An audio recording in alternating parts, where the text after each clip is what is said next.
पड़ोसी अक्सर कहते हैं कि मैं इस दुनिया की सबसे खुशनसीब औरत हूँ। मेरा पति सीधा और मेहनती है। मेरी बेटी एक परी जैसी है और मेरे ससुर जी, वे तो साक्षात देवता हैं। बाहर से देखने पर मेरी जिंदगी एक सुनहरी तस्वीर जैसी थी, जिसमें कोई दाग नहीं था।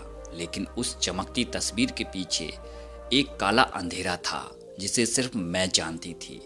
आज मैं आपको अपनी जिंदगी का वो सच बताने जा रही हूँ, जिसने मेरे वजूद को हिलाकर रख दिया। दोस्तों, मेरे पति लकड़ी के कारखाने में काम करते थे। परिवार की खुशियों के लिए वे दिन रात पसीना बहाते और अक्सर काम के सिलसिले में शहर से बाहर रहते थे। घर की जिम्मेदारी मुझ पर और मेरे ससुर जी पर थी। ससुर जी अनुशासन प्रिय थे, पर मेरे प्रति हमेशा दयालु रहते थे। लेकिन पति की गैर मौजूदगी में मेरे दिल का खालीपन बढ़ता गया और इस खालीपन के बीच मेरी जिंदगी में आकाश आया, मेरा पुराना सहपाठी। उसकी बातों में वो जादू था जिसने मेरे अंदर सोई हुई भावनाओं को जगा दिया। मैं जानती थी कि मैं गलत रास्ते पर हूँ, लेकिन उस धोखे को मैंने दोस्ती का नाम दे दिया।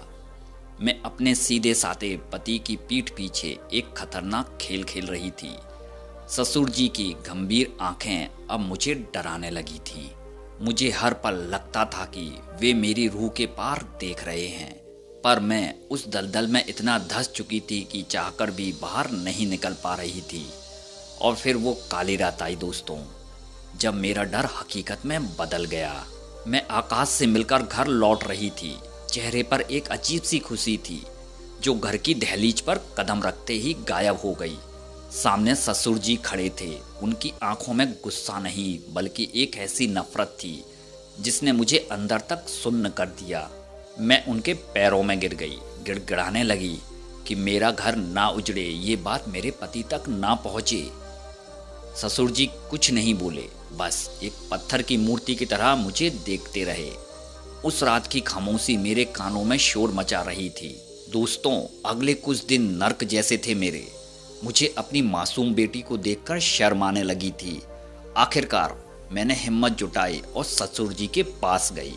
मैंने कहा, पिताजी, मुझे एक मौका दीजिए, मैं सब कुछ ठीक कर दूंगी। ससुर जी ने बहुत देर तक मेरी तरफ देखा और फिर ठंडी आवाज में कहा, मैं तुम्हें एक मौका दे सकता हूँ, लेकिन मेरी एक शर्त है। मेरा दिल जोर जोर से धड़कने लगा।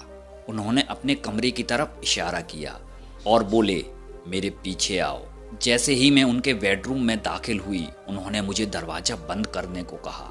मेरा शरीर कांप रहा था, दिमाग में सबसे बुरे ख्याल आ रहे थे।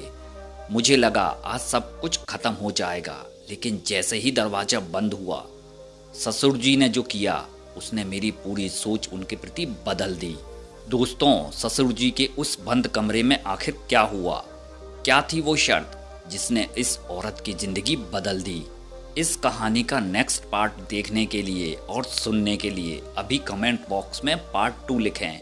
और अगर आप हमारे चैनल पर पहली बार आए हैं तो इस दिल को छू लेने वाली कहानी के लिए चैनल को सब्सक्राइब करना ना भूलें और वीडियो को ज़्यादा से ज़्यादा लोगों तक शेयर करें। तो मिलते हैं एक नई कहानी के साथ, तब तक आप मुझे आज्ञा दीजिए। मैं हूँ आपका स्वतंत्र। धन्यवाद।